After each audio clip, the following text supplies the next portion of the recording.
friends, welcome to All in All Sports. நான் உங்க sports Nitish and RJ Arun. Yes. So Mumbai பலமா இருக்குது. நார்மலா தானே அப்படி இப்படின்னு சொன்னது நடந்துச்சுல்ல. ஓ மும்பை இந்தியன்ஸ் ஜெயிச்சிட்டாங்க. எஸ் 3 பேரோட ப்ரெடிக்ஷன் ஹாப்பிலி ஆமா அனௌன்ஸ்மெண்ட்லி ஆமா சொல்லிடலாமலி தாராமா. ஆனால் ஜெயிச்சு ஒரு யூஸும் இல்லைன்னு நான் சொல்லுவேன். ஏன்னா டேபிளில் அதே இடத்துல தான் இருக்காங்க. சரி, பங்காளிகளுக்கு சப்போர்ட் பண்ணுவாங்க, பெருசாக சீக்கிரம் அடிச்சு ரன் ரேட்டை குறைச்சி விடுவாங்க எஸ்ஆர்ஹெச்னு பார்த்தா அதுவும் இல்லை. ஆனால் இன்னைக்கு மேட்ச் அப்படிங்கிறது ஆமா எஸ்ஆர்ஹெச் டீமா அவங்க 300 அடிப்புன்னு சொன்னாங்களே, எப்போ அடிப்பாங்க? யாரு சொன்னது? ஸ்டெயின் தானே சொன்னாப்ல. இல்லை இதுவே சொல்லியிருந்தாங்களே, திஸ் டைம் 300 லோடிங் அப்படின்னு ஒருத்தர் போட்டிருந்தாரு மேட்ச் வரதுக்கு முன்னாடி. எக்ஸ்ல யார் சொல்லு, நீங்களே சொல்லிருங்க. நிதிஷ்குமார் ரெட்டி போட்டிருந்தாரு 300 லோடிங். அதுல வந்து பாதி கூட அடியில. அதுவும் அவர் அடிச்ச பேட்டிங்க்கு 300 லோடிங்லாம் கொஞ்சம் ஓவர் தான் சொல்றதுக்கு இல்லை. சரி, ஓகே. இந்த போட்டி ஆரம்பிக்கும் போது எஸ்ஆர்ஹெச் வந்து ஹர்திக் பாண்டியா வின் பண்ண உடனே பவுலிங்னு சூஸ் பண்ணிட்டாரு. Confident bro. ஆமா, இனிஷியலாக வந்து கொஞ்சம் ஃபாஸ்ட் பவுலர்ஸ்க்கு ஹெல்ப்ஃபுல்லாக இருக்கும் அப்படிங்கிற மாதிரி ஃபீல் பண்ணாங்க. நல்லா ஸ்ட்ரைட்டாக பவுலிங். எஸ் அதே தான். ஆனால் இன்னொன்று ப்ரோ, எனக்கு எத்தனை பேர் என்ன வேணாலும் சொல்லட்டும், உண்மையிலே ஹர்திக் ஒரு நல்ல கேப்டன் தான். ஏன்னா நிறைய பேர் வந்து நான் சப்போர்ட்டுக்கு ஒரு ஆதரவுக்கோ இல்லை ஒரு அனுதாபத்துக்கோ சொல்லலை, நிறையா செய்கிறாங்க. எதுக்கு சொல்லி முடிச்சுக்கிறேன், நிறைய செய்கிறாங்க. எதுக்கு அப்படின்னா ஒரு சில நேரம் வந்து அவர் வந்து பண்ணுற சின்ன சின்ன தப்பை வந்து அதை வந்து பெருசாக காட்டுறது, ஏன்னா மற்ற கேப்டன்ஸ் வந்து தப்பே பண்ணாத மாதிரி. இந்த மேட்ச்சில் வந்து அவர் பண்ணது வந்து நிறைய விஷயங்கள் சூப்பராக இருந்தது. பவுலிங் ரொட்டேஷன் ஒரே ஆளை வந்து ஒரு ஸ்பெல்ல உருப்படியாக போட உள்ள மாற்றி போட வச்சார். வில் ஜாக்சனாக வந்து வழக்கம் போல பவர் பிளேக்குள்ள ஒரு ஓவர் கொடுத்தாரு. இந்த தடவை எடுத்துருச்சு, இத்தனை நாள் எடுக்கலை, அது வந்து தப்பாக சொன்னாங்க. இன்னைக்கு எடுத்துருச்சு, இன்னைக்கு அதை நிறைய சரியாக சொல்கிறாங்க. பட் அப்படி இருக்கிறப்போ ஏதோ ஒரு சான்ஸ் பார்த்தா தானே உண்டு. இத்தனை நாள் வில் ஜாக்ஸுக்கு பவர் பிளேயில் எடுக்கல, இன்னைக்கு எடுத்துன்றாங்க. அப்போ இன்னைக்கு ஒரு நாள் தூக்கி வச்சு பேசக்கூடாதுல்ல, நியாயம் தானே? அப்போ மொத்தம் ஹர்திக் பாண்டியா வர கேப்டன் நல்லா தான் பண்ணுறாப்ல. ஆனால் அது ஒரு சில மும்பை இந்தியன்ஸ் பவுலர்ஸ் பேர்லாம் சொல்லு. மும்பை இந்தியன்ஸ் பவுலர்ஸ் பேர்லாம் சொல்லு. பும்ரா, சகரு, போல்ட்டு, ஹர்திக்கு, கரண் சர்மா அடிபட்டு போனாப்ல, அஸ்வினி குமார், விக்னேஷ் புத்தூர். ஆமா, பேட்ஸ்மேன்லாம் சொல்லு. ரோஹிட்டு, ரிக்கல்டனு, திலக்கு, ஸ்கை, ஹர்திக்கு, நமந்தீர். இப்படி ஒரு டீம் உங்கள்கிட்ட கொடுத்தா எங்க இருக்கும் டேபிள்ல? மேல இருக்கும். இப்போ எங்க இருக்கு? கீழே இருக்கு. இதுக்கு யார் காரணம்? டீம் தான் காரணம். இது கேப்டன் காரணம் இல்லைல்ல. இன்னைக்கு ஜெயிச்சது மட்டும் தான் கேப்டன் காரணம் இல்ல. நீயே சொல்லிட்ட. முட்டு கொடுக்கல. ஹர்திக் பாண்டியா பெஸ்ட் கேப்டன், நான் ஒஸ்ட் கேப்டன் சொல்ல வரல. ஆனா அவர் எடுக்கிற ஒரு சில டிசிஷன் மட்டமா தான் இருக்கு, கேவலமா இருக்கு அப்படி கூட சொல்லலாம். இதுக்கு பெரிய எக்ஸாம்பிள் வந்து போன சீசன் அவர் பண்ணது. பும்ரா இருக்கிறப்ப ஃபர்ஸ்ட் ஓவர் தூக்கிட்டு வந்தது. அது வந்து வேற வித ஹர்திக் பாண்டியா. அதே ஹர்திக் தான் இங்கே இருக்காரு. எதுவும் எனக்கு மாறின மாதிரி தெரியல. அண்ட் இந்த மேட்ச் நான் கண்டிப்பாக சொல்றேன் நல்லாவே பண்ணாரு. போன மேட்ச்மே நல்லா தாங்க பண்ணாரு. முக்கியமா அவரோட பவுலிங்கை ஒளிச்சு வச்சது எனக்கு இன்னைக்கு நல்லா தான் பட்டுச்சு. நமன்திரி கொஞ்சம் முன்னாடி கொடுத்ததா இருக்கட்டும், இன்னைக்கு அவரோட ஓவரை ஒளிச்சு வச்சது நல்லா இருந்துச்சு. அண்ட் வில் ஜாக்ஸுக்கு முன்னாடி கொடுத்தது பெட்டரா இருந்துச்சு. கரண் சர்மா போனதுக்கு அப்புறமா யாராங்க அப்படின்னு பார்க்கும்போது கேட்சா விடுறா பால் போட அப்படின்னு சொல்லி கூப்பிட்டு போட வச்சு. ஆனா இதுக்கு முன்னாடியே Will Jacks power play 2 over போட்டிருக்காரு. ஆனா அங்க எடுக்கல, இன்னைக்கு எடுத்துருச்சு அவருக்கு அதிர்ஷ்டவசமா அந்த டர்ன். ஏன்னா 2 கேட்ச் விட்டாரு. அந்த பதட்டம் அந்த பக்கம் அவனுக்கு அடிக்கவே இல்லை, தடுமாறுனாங்க. அதுவும் அபிஷேக் சர்மாவுக்கு 4 கேட்ச், டிராவிஸ் ஹெட்டுக்கு 3 கேட்ச். ஐயோ நான் அவுட் ஆகவே திரும்ப அவங்க கொடுக்குறாங்க, இவங்க பிடிக்கவே மாட்டேன்னு உட்காந்துருக்காங்க. தீபக் சேகர் ரொம்ப வருத்தத்துல இருக்காராமே. நான் பெரிய வருத்தத்துல இருக்கேன். கொலகாண்டுல இருக்காரு அவரு. தீபக் சேகர்லாம் செம்ம கட்டு போய் இருப்பாரு. இப்போ வந்து அந்த கடைசி ஒரு போட்டார்ல, அவரோட ஸ்பெல்ல கடைசி என்னடா இவ்வளவு ரன் கொடுத்தாருன்னு கேட்டாருன்னா ஏதாச்சும் தூக்கி தான் அடிப்பாரு அவர்லாம். கேப்டன் நீங்க என்ன பண்ணீங்க, கடைசி ஓவர் 22 ரன் கொடுத்து வச்சிருக்கீங்க, அத்தனை கேட்ச் வாங்கி கொடுத்த ஒன்னையும் பிடிக்க மாட்டீங்க, ரன் கொடுத்துட்டு மட்டும் கேள்வி கேட்க வருவீங்களா அப்படிங்கிற மாதிரி. சரி, ஆக்சுவலா எஸ்ஆர்ஹெச் பேட்டர்களுக்கு இன்னைக்கு தான் ஏதாவது ஆச்சா இல்ல இந்த சீசன் ஃபுல்லா ஏதாவது ஆயிடுச்சா? பஞ்சாப் கிங்ஸ் எதிராகவே இவங்க இப்படிதான் ஆடினாங்க. அங்கேயும் கேட்சா விட்டானுங்க, அது பயங்கரமான பேட்டிங் பிச்சை அடிச்சுட்டு போயிட்டாங்க. இது அவ்வளவா அடிக்கக்கூடிய பேட்டிங் பிச்சா இல்ல. அபிஷேக் சர்மா தடவனாரு, டிராவிஸ் ஹெட் தடவுன்னு தடவனாரு. பழைய ஆர்சிபி டிராவிஸ் ஹெட் பாக்குற மாதிரியே இருந்துச்சு. அப்படிதான் போயிட்டு இருந்துச்சு. அதுக்கப்புறமா வந்தவங்களாச்சும் அடிப்பாங்க பார்த்தா இஷான் கிஷனோட ரிடம்ஷன் எதிர்பார்த்துட்டு இருந்தேன். ரொம்ப பயங்கரமா பேசிட்டு இருந்த 2 பேரும் நீங்க இருக்கு ப்ரோ அப்படின்னு சொல்லிட்டு இருந்தான். எடுத்து போயிட்டா, போ வெளியே போ, இறங்கியா வரா போ வெளியே போ அப்படின்ற மாதிரி அனுப்பி விட்டாரு மொத்தத்துக்கு ஒட்டுமொத்தமா. அதுக்கப்புறம் நிதிஷ்குமார் ரெட்டி தடவனாரு, கிளாஸனும் அதே மாதிரி தான் தடவனாரு. கடைசியா அந்த 2 ஓவர்ல அடிச்சது மட்டும்தான். அணிக்கேத் வர்மா தான் வந்த உடனே 2 6 தூக்கி அடிச்சு அவர் பொழப்பே 4-6 போச்சு. கமின்ஸ் ஒரு 6 அடிச்சாரு, இல்லைன்னா ஸ்கோரே வந்திருக்காது. ஓரளவுக்கு போராடுற அளவுக்கு ஒரு ஸ்கோர் வந்துச்சு. அதுக்கப்புறம் மும்பை இந்தியன்ஸ் பேட்டிங் வந்தாங்க. தலைவர் ரோஹித் சர்மா வந்தாருப்பா, பயங்கரமா டச்ல இருக்காரு. நீங்க டச்ல நல்லா ஆடிட்டு இருக்காரு. சாப்பிட்டு வந்து பாப்போம்னா ஆளை காணோம். அதேதான், அவுட் ஆகி போயிட்டாரு. இதேதான் கடைசியா கிளம்புறோம்.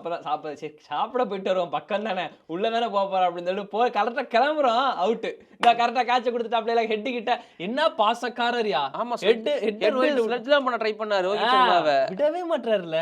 ரோஹித் சர்மா போய் ஏதோ வம்பிழுத்துட்டு இருந்தாரு டிராவல்ஸ் ஹெட். நடந்துச்சு இதெல்லாம். என்ன பெரியப்பா ஒரு விக்கெட் கிட்ட குடுக்குறது அப்படின்னு. இன்னைக்கு எவ்வளவு பெரிய அதிசயம்னா எஸ்ஆர்ஹெச் வந்து ஷமியை நம்பவே இல்லை. ஷமிக்கு வந்து அவரோட இது பவுலிங்கை முடிக்காமலே அவர் வெளியே அமிச்சிட்டு டிராவிஸ் ஹெட் தானே வழக்கமா வெளியே அனுப்புவாங்க, அவரை வெளியே அமிச்சிட்டு ராகுல் சக்கரை உள்ள கொண்டு வந்துட்டாங்க. நான் பெரிய ஷாக்கு. அதுமே பெருசா எடுக்கல. ஆனா ஷமிக்கு பெருசா சீரியஸ்லி எஃபர்ட்ஃபுல்லா இல்ல இந்த சீசன்.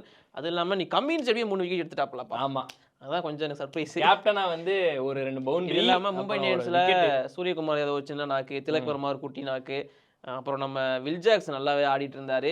ஆனா அந்த கடைசியில ஒரு ரன் அடிக்கிறதுக்கு பண்ணீங்க பாரு, ஒரு அலப்பற அடிக்க மாட்டேன். 2 விக்கெட் வரிசையா கொடுத்துட்டு போறாங்க. அதேதான் நினைச்சேன், அவரும் போயிட்டாரு 3 பால் டக்ல.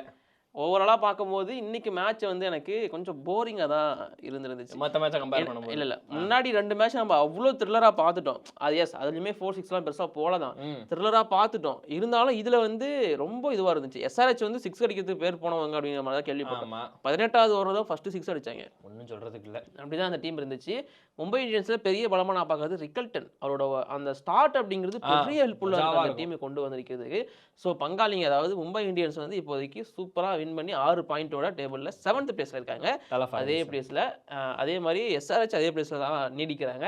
நம்ம முன்னாடி ஒரு ரீல்ஸ் போட்டிருப்போம், நம்ம சேனலில் ரிலீஸ் ஆயிருக்கும். என்ன அப்படின்னா எம்ஐசிஎஸ்கே எஸ்ஆர்ஹெச் 3 டீமில் வந்து இந்த ஒரு ட்ரை சீரீஸ் மாதிரி நடக்க போகுது. அதில் தோக்குற டீம் வெளியே அதிகமாக தோக்குற டீம் வெளியே போயிடணும். தோத்து போயிட்டாங்க. இப்போ இதுக்கு அடுத்து எம்ஐசிஎஸ்கே, அதுக்கப்புறம் ஆர்சிபி எஸ்ஆர்ஹெச் மேட்ச் ஒன்று இருக்கு. அதுதான் வந்து எனக்கு தெரிஞ்ச ஆர்சிபிக்கு எஸ்ஆர்ஹெச்சுக்கு வாழ்வா சாவான்ற ஒரு போட்டியே. இதுக்கப்புறமா வாழ்வாங்களான்னு தெரியல எனக்கு. வாழ்ந்தா பார்ப்போம். ஏன்னா இது மும்பை இந்தியன்ஸுக்கும் சிஎஸ்கேக்கும் புதுசு கிடையாது. அவங்க நீங்க எவ்வளவு அடிச்சாலும் திரும்ப எந்திரிச்சு வந்துருவானுங்க. எஸ்ஆர்ஹெச் தெரியல எந்திரிக்க முடியுமா முடியாதான்னு சொல்லி. ஏன்னா 300 அடிக்கவே இப்போ அதில் பாதி கூட அடிக்க மாட்டாங்க. அந்த அளவுக்கு தான் பேட்டிங் பெர்ஃபார்மன்ஸ் இருந்துட்டு இருக்கு. இன்னைக்கு போட்டி மும்பை இந்தியன்ஸ் பவுலிங், இதுதான் எங்க பவுலிங் யூனிட் அப்படிங்கிறத காமிச்சாங்க. தீபக் வந்து நெயில் பண்ணாரு, போல்ட் போட்ட யார்கர்ஸா இருக்கட்டும், வில் ஜாக்ஸோட ஸ்பின் அட்டாக்கா இருக்கட்டும், ஒரு மாதிரி சாட்னர் சூப்பரா போட்டாரு. ஹர்திக் பாண்டியோட பவுலிங் செம்மையா இருந்துச்சு. ஒரு பும்ரா அவர்லாம் வேற லெவல் அப்படின்னு தான் சொல்லணும். எனக்கு வந்து என்னன்னா, எனக்கு கமின்ஸோட மனநிலைமை நினைச்சாதான் கொஞ்சம் டவுட்டா இருக்குது. ஏன்னா சமீபத்துல ஒரு 2 வருஷமா ஃபுல்லா வெற்றி மட்டுமே பார்த்த மனுஷனுக்கு இப்ப இதுக்கு அடுத்து வந்து தோல்வி வெற்றி உங்களுக்கு போதும். போய் ஆஷாஷை போய் ஜெயிக்கிற வழியே ஆமா, ஜூன்ல வருதுல, நீ அதுக்கு ரெடி ஆகுனே. நடுவுல ஃபீல்டிங் பண்ணுறேன்னு சொல்லிட்டு கிரவுண்ட் எல்லாம் பேத்து எடுத்துக்கிட்டு இருந்தாரு. ஆமா, நீங்க கத்திட்டு இருந்தீங்க ஆஷஸ் இருக்கியா, கொஞ்சம் தயவு செஞ்சு சும்மா அறியா அப்படின்னு. ஐபிஎல் ஆட்டு தான் போவாரு. ஐபிஎல் ஆடுறதுக்காக சாம்பியன்ஸ் ட்ராஃபியை ஸ்கிப் பண்ண மனுஷன் போயிட்டு போதே. அடுத்த ஆசஸ் இருக்குது. அப்புறம் இதோ இது ட்ரெண்ட் ஆயிட்டு இருக்கு இப்போ அம்பையர் இந்தியன்ஸ். ஆமா, அது என்ன matter, no ball Travis Head எல்லாம் ட்ரெண்ட் ஆயிட்டு இருக்கு. ஆக்சுவலா இருங்க நான் அதை சொல்றேன், நீங்க எக்ஸ்பிளைன் பண்ணுங்க. ஸ்டார்க்கு வந்து காலை வச்சாரு அந்த சைடுல லைன்ல, சரிங்களா, அதுக்கு நோ பால் கொடுத்தாங்க. வில் ஜாக்சன் கோர்ட்ல வச்சாரு, ஏன் நீங்க நோ பால் தரல? Umpire Kings sorry umpire Indians அப்படின்னு சொல்லிட்டீங்க. as per rules சொல்லுங்க. பேக் ஃபுட் இருக்கு இல்லையா, ஆமா, பின்னாங்க ஃபர்ஸ்ட் வந்து அந்த கிரீஸ்க்குள்ள லேண்ட் ஆக போற அந்த லெக் இருக்கு இல்லையா, சோ அதுதான் சைட் லைனோட அந்த லெக்கை பேஸ் பண்ணி தான் சைட் லைன் அவர் மிதிக்கிறாரா இல்லையா நோ பால் கொடுப்பாங்க. ஃப்ரண்ட் ஃபுட் அதாவது முன்னாடியே லேண்ட் ஆகிற அந்த ஃபுட்டை வந்து எடுத்துக்க மாட்டாங்க அந்த கணக்கில். ஸோ அதை பேஸ் பண்ணும்போது ஸ்டார்க்கு பட்டது வந்து பேக் ஃபுட். சரி, ஓகே ப்ரோ. முக்கியமாக என்னன்னா, நீங்கள் வந்து ஒரு ரைட் ஆம் பவுலராக இருந்தீங்கன்னா உங்களோட பேக் ஃபுட் வந்து கண்டிப்பாக ஒரு ரைட் லெக்காக தான் இருக்கும். அதே மாதிரி உங்களோட நீங்கள் ஒரு லெஃப்ட் ஆம் பவுலராக இருந்தீங்கன்னா உங்களோட லெக் வந்து பேக் ஃபுட் வந்து கண்டிப்பாக ஒரு லெஃப்ட். ஏன்னா அதான் வந்து ஃபர்ஸ்ட் நீங்கள் பஞ்சு கொடுத்து அதுக்கப்புறம் இது பண்ணுவீங்க. ஆமாம், ஃபர்ஸ்ட் லேண்ட் ஆகிற லெக் வந்து பேக் ஃபுட் அப்படின்னு சொல்லுவாங்க. ஸோ அது சைட் லைனில் எங்கே இருக்குது அப்படிங்கிறத பார்ப்பாங்க. அண்ட் இன்னொரு விஷயம், இது வந்து ஸ்பின்னர்ஸுக்கு பெருசாக இந்த ரூல் பொருந்தாது. அந்த சைட் லைன் ரூல் அப்படிங்கிறது ஸ்பின்னர்ஸுக்கு பெருசாக பொருந்தாது. ஸோ அவங்க வந்து இன்னும் சைடாக இருந்து கூட பவுலிங் பண்ணி பார்த்துருக்கலாம். ஸோ அதனால வில் ஜாக்ஸ் போட்ட பால் வந்து நோ பால் கிடையாதுங்கிறத மட்டும்தான் அவங்க சொல்லியிருந்தாங்க. கேதஜாத போட்ட பவுலிங் யாரும் பார்க்கல போல. சரி விடு, அதெல்லாம் வந்து ஓஜி கேட்டகரி. இது இல்லாமல் இன்னொரு விஷயம் பயங்கரமா போயிட்டு இருக்கு. அதாவது இதுன்னு தெரியலையா, ரிக்கல்டன் ஜீசன் அன்சாரியோட பவுலிங்ல பேட் கமின்ஸ் ஒரு செம்ம கேட்ச் பிடிப்பாரு.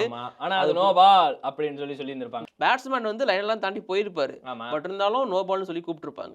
என்ன ரீசன்னா, as per the law 27.3.1 அந்த லா படி வந்து பாத்தீங்கன்னா விக்கெட் கீப்பரோட கிளவுஸ் வந்து ஸ்டெம்புக்கு முன்னாடி வரக்கூடாது. எது வரைக்கும்னா போடக்கூடிய பால் வந்து பேட்ஸ்மேனை டச் பண்ணாலோ இல்ல அவரை தாண்டுற வரைக்குமே அந்த கிளவுஸ் அப்படிங்கிறது அது தாண்டினா கூட தான், அது விக்கெட் கீப்பர்கிட்ட போற வரைக்கும் முன்னாடி வரக்கூடாது. அவர் பிடிக்கிறதுக்கு முன்னாடி வந்து பிடிக்கவும் கூடாது, அந்த கிளவுஸ் ஸ்டம்புக்கு முன்னாடி வரவும் கூடாது. ஆமா. அந்த ரூல்ஸ் படி அது நோ பால் அப்படிங்கிறத அனௌன்ஸ் பண்ணியிருந்தாங்க. அதனால அது விக்கெட் இல்லைன்னு சொல்லியிருந்தாங்க.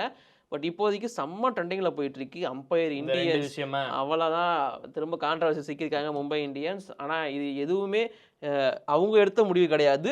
ரூல்ஸ் படி அதுதான் விஷயம் அப்படிங்கிறத சொல்லியிருக்காங்க. கேட்டா சொல்றேன் அந்த ரூலே அவங்களுக்கு சாதமாக தாங்க யூஸ் ஆச்சு. அண்ட் ரீசெண்டாக நீ வேறு நிறைய ஸ்ரீலங்கன் பேர் ஐபிஎல் நல்லா இருக்கணும்னு ஆசைப்பட்டுட்டு இருக்குல்ல. ஒரு சுட ஒரு நியூஸோட இருக்கேன். குஜராத் டைட்டன்ஸில் கிளென் பிலிப்ஸ் இன்ஜுரி காரணமாக அவர் ரூல்ட் அவுட். நல்லா தானே இருந்தார் மனுஷன். அவருக்கு உள்ள இன்ஜுரி இருந்துச்சு, ரூல்ட் அவுட் ஆயிட்டாரு. அவருக்கு பதிலாக ஒரு ஸ்ரீலங்கன் ஆல்ரவுண்டரை கொண்டு வந்திருக்காங்க. என்னோட ஃபேவரட் பிளேயர் யாருன்னு சும்மா கெஸ் பண்ணு. ஏன்னா அருணுக்கு தெரியாது, இப்போதான் அஃபிஷியல் நியூஸ் வந்திருக்கு. நான் பார்த்துட்டு வந்தா அருணுக்கு தெரியாது. கெஸ் பண்ண யாராச்சும். Allrounder from Sri Lanka. Dasun Shanaka? Yes. அவர் ஆல்ரெடி ஜிடி தானப்பா. அங்க ஜிடி திரும்பவும் ஒரு ரீப்ளேஸ்மெண்ட் பிளேயரா இப்போதைக்கு சைன் பண்ணி உள்ள எடுத்திருக்காங்க. ஒரு நல்ல ஒரு ஃபினிஷர், நல்ல கேப்டன். ஆனால் வாய்ப்பு கிடைக்குமா எனக்கு தெரியாது. ஆனால் ஜிடியில் பெருசாக ஓவர்சீஸ் பிளேயருக்கு வாய்ப்பு இல்லை. ஆக்சுவலி ரபாடா ஆடிட்டு இருந்தார், இப்போ அவரும் கிடையாது. ஸோ அதனால இப்போதைக்கு பட்லர் ரஷீத் மட்டும் தான் ஆடிட்டு இருக்காங்க. ஸோ அதனால தர்ஷன் சனகா ஒரு நல்ல சாய்ஸ் என்ன பொறுத்த வரைக்கும். ஸோ ஆட ஆல்ரெடி டிவாட்டியா ரஷீத் கான் வரைக்கும் இருக்கு, அவங்களுக்கு வாய்ப்பு கிடைக்க மாட்டேங்குது. 3 பேர் அடிச்சுட்டு போயிடுறாங்க மேட்சை. ஸோ வெயிட் பண்ணி பார்ப்போம் என்ன நடக்குது அப்படிங்கிறது. அண்ட் இந்த மேட்ச் எத்தனை பேர் இன்ட்ரெஸ்ட்டாக பார்த்துருந்தீங்க, அண்ட் இதில் நடந்த வேற ஏதாச்சும் கான்ட்ரவர்ஷியான விஷயத்துக்கு உங்களுக்கு டீட்டெயில் வேணுமா மறக்காம கீழே கமெண்ட் பண்ணுங்க, உங்களுக்கு அப்டேட் பண்ணுறோம். அப்புறம் இப்போ நாளைக்கு ஒரு மேட்ச் இருக்கு, ஆர்சிபியா பஞ்சாப். ஸோ உன்னோட ஃபேவரட் டீம் 2 ஆடுறாங்க. அதேதான் யார் ஜெயிப்பாங்கன்னு சொல்லி இருந்தாலும் ஆர்சிபி பஞ்சாப் கிங்ஸ். சரி RCB. S okay, Punjab Kings ஆடுறாங்க, பிரப்சிம் சிங் அடிக்கிறாரு. சரி ஓகே. தம்பி உனக்கு யாருப்பா? ஆர்சிபி விராட் கோலி. நம்ம தீபக் தம்பி தான். அண்ட் இந்த போட்டிக்கு நாங்க லைவ் வர போறோம். எல்லாருமே கேட்டீங்க வேற மேட்சுக்கு லைவ் வாங்க, சிஎஸ்கே மேட்ச் இல்லாம அப்படின்னு சொல்லிட்டு. இந்த மேட்ச் நாங்க லைவ் வரோம், மிஸ் பண்ணிடாதீங்க. ஆமா, தயவு செஞ்சு சப்போர்ட் பண்ணுங்க. இல்ல ஊம குத்துவாங்க எங்களை. சரி சொல்லு, நீ ஏதோ சொல்ல வந்தியா? ஆர்சிபி ஹேசலோட். ஆர்சிபி ஹேசலோட். ஆமா, நன்றி, வணக்கம்.